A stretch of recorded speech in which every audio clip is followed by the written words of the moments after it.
sommes en direct du Carmelina avec le mentaliste Frédéric Da Silva où nous venons d'assister à un spectacle absolument extraordinaire. L'artiste que nous avons le plaisir de vous présenter ne laissera personne indifférent, même les plus sceptiques. Il a été primé en 2010 au Championnat de France de la magie par la Fédération française des artistes prestidigitateurs. En 2011, il est primé au European Championships of Magic par la Fédération internationale des sociétés magiques.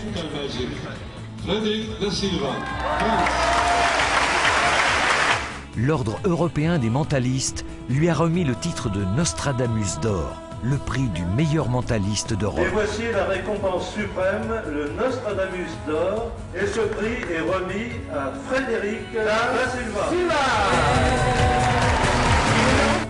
Alors Frédéric, en quelques mots, quel est ton parcours? Comment devient-on mentaliste? Alors j'ai commencé en étant magicien, à l'âge de 5 ans, on m'a offert une petite mallette de magie et ça m'a paru être la chose la plus extraordinaire. C'était un choc émotionnel absolument incroyable. Et je me rappelle que je croyais beaucoup au Père Noël et que je me disais que si le Père Noël m'avait offert à moi une mallette de magie alors qu'il offrait des petites voitures à mes cousins, c'est que j'avais été choisi pour être un grand magicien. Oui. Et alors je faisais ces tours-là à ma famille, aux amis de mes parents et sans doute par sympathie que les gens me disaient « Mais Frédéric, c'est formidable, tu es un grand magicien, comment est-ce que tu fais ?» Et j'ai trouvé que c'était tellement formidable, je me suis dit « Mais c'est ça que je veux faire toute ma vie. » Et le mentalisme, il y a à peine 3 ou 4 ans, je me suis vraiment intéressé à cette forme de spectacle où le public peut vraiment douter que ce qu'il voit est vrai, contrairement à lorsqu'on fait apparaître une colombe. Je pense que tout le monde est d'accord sur le fait que la colombe était cachée quelque part et qu'à peine on ne l'a pas vue sortir. Là, sans matériel, sans rien, je trouve que c'est quelque chose qui a un impact émotionnel plus important et ça me plaît beaucoup. Alors quelqu'un d'autre. Mais on n'a pas dit que Baudouin est alcoolique, hein, c'était pour le dire quand même. Parce que s'il travaille ici, ça peut sembler évident que du coup ça aurait été... Bon bah voici ici un sac magique, c'est très simple, tu vas prendre le sac ici, lever la main bien haut avec le sac magique, jusqu'à la fin du spectacle, avec le sac magique, voilà, parfait. Votre prénom? Florence. Florence, t'as bien fait de garder le sourire, parce que ça c'est un tour où on va tester ton sens de l'humour. Florence, on va rendre ce billet de... Voilà, bien haut avec le sac magique, c'est très important. Florence, on va rendre ces billets de banque uniques au monde, c'est cela, très simple. Il y a un numéro d'édition, mesdames et messieurs, sur chaque billet, qui est unique au monde.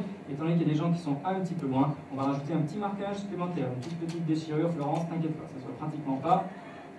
Voilà, parfait, impeccable. Une petite main. Ça te semble réel? Tu sais pourquoi? Parce que c'est réel. C'est réel. C'est réel, mais il y a peut-être des gens dans la salle qui voudraient qu'on fasse un marquage encore plus réel. Voilà, il y a une ambiance ce soir. Je pose la question à tout le monde. C'est le moment de participer. Je sais qu'il y en a qui sont déçus de ne pas participer. D'accord, mais donc là maintenant il faut y aller parce que c'est peut-être la seule possibilité. Maintenant, bien haut avec le sac magique. Alors je pose la question à tout le monde. Est-ce que vous voulez qu'on s'arrête là pour le marquage? Réagissez. Ou est-ce qu'on peut un peu plus net, un truc original dans ce genre-là? Et la preuve que Florence est vraiment dans un état. Ça s'appelle après le spectacle. D'ailleurs, on peut quand même s'appeler après le spectacle. Bon. Voici ici un billet de 20 €, regardez bien, mes mains sont vides, mes manches sont retroussées, ce qui est rare en magie. Vous allez voir quelque chose à quelques centimètres de complètement insensé. Regardez bien le billet de 20 €, on va le plier une première fois, comme ceci. On va le plier une deuxième fois. Et là, bien sûr, le billet de Florence va changer de taille. Mais parfois même, on arrive à le faire changer de couleur. Pour finalement le faire changer de valeur, quand le billet de 20 € s'est à présent transformé en un premier billet de 10 € et un deuxième billet ici de 10 €. Ouais.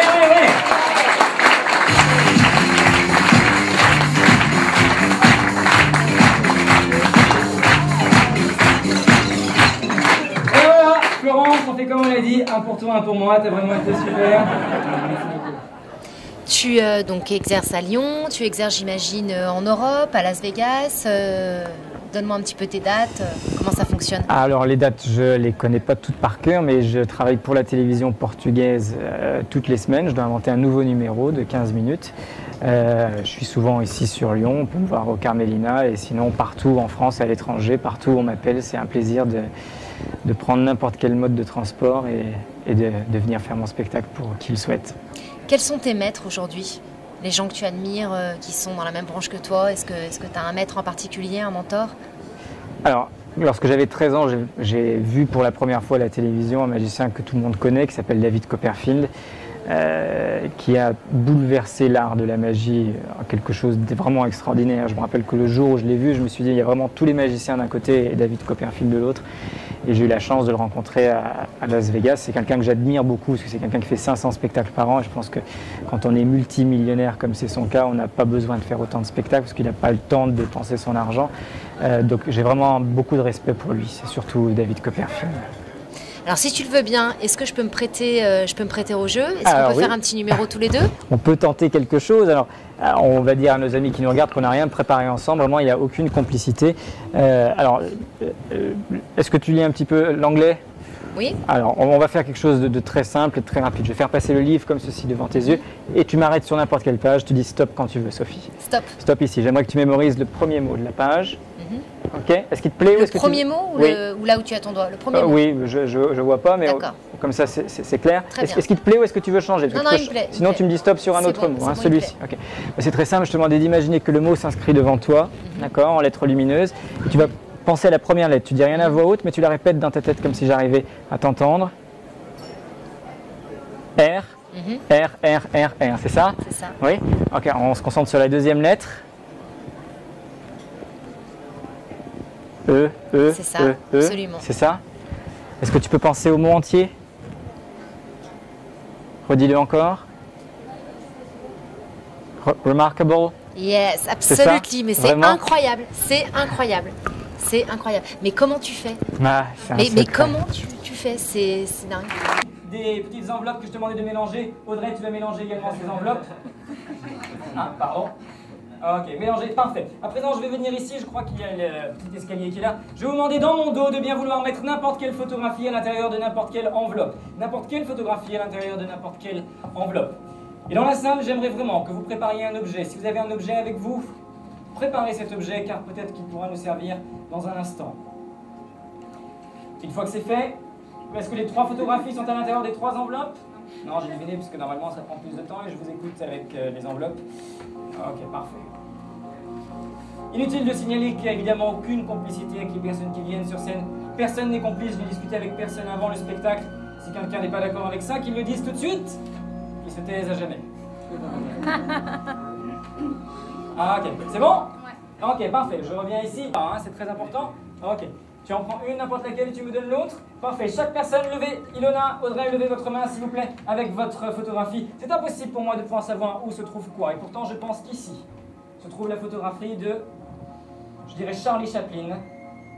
Ici se trouve la photographie de Michael Jackson, car ici se trouve la photographie d'Elvis Presley. S'il vous plaît, mesdemoiselles, sortez votre photo et montrez à tout le monde Elvis, Michael, Charlie, et ça. Ça vous plaît? C'est dingue, je suis... c'est fou.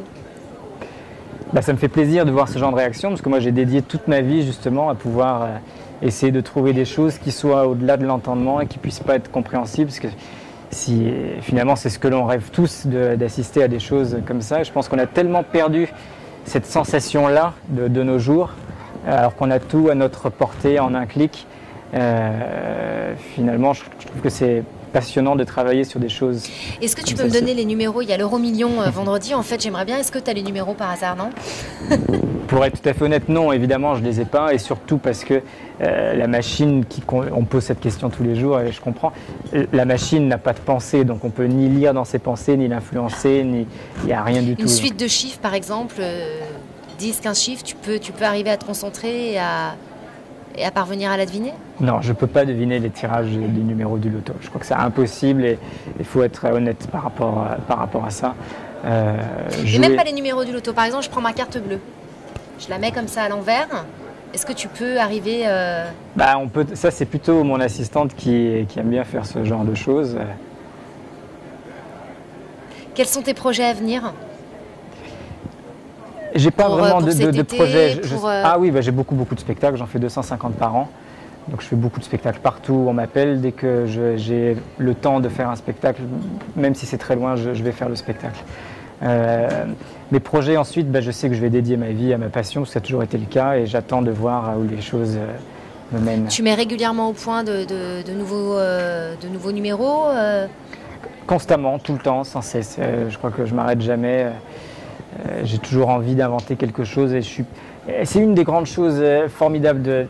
Je ne pensais pas qu'après tant d'années, j'aurais toujours autant envie d'apprendre quelque chose et tous les jours j'apprends quelque chose. C'est vraiment, je crois que c'est quelque chose d'absolument merveilleux de se rendre compte qu'on ne s'arrête jamais et qu'il y a toujours un collègue qui va inventer quelque chose et que je ne vais pas comprendre et qui va me fasciner, ou de faire des échanges entre mentalistes et finalement c'est illimité. Frédéric, je te remercie. J'ai été ravie de partager ce moment avec toi. Moi aussi. À bientôt. À bientôt. On va continuer. J'ai demandé tout à l'heure à ce que chaque personne prépare un objet. Et c'est son objet à l'intérieur d'une enveloppe. Ok, mettez votre objet à l'intérieur de l'enveloppe, fermez le tout. Ok. D'après les petits bruits que j'imagine, il y a quelqu'un qui va avoir du mal à mettre son objet dans l'enveloppe. Non, c'est pas ça.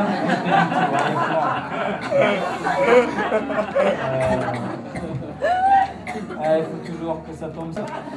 Une fois que chaque personne a mis son objet dans l'enveloppe et a fermé l'objet, si jamais c'est pas possible, vous allez rester comme vous êtes et mettre votre main, vous, ici, et vous, là. Ou alors vous aurez la possibilité de changer de place, d'intervertir. Vous irez là-bas et vous allez là-bas. C'est une décision que vous devez prendre uniquement par vous-même. Soit vous venez comme ceci, soit vous changez de place, ou vous changez plusieurs fois de place, vous faites des tours, peu importe, c'est vous. Kikema, donne les objets à qui tu penses qu'ils appartiennent.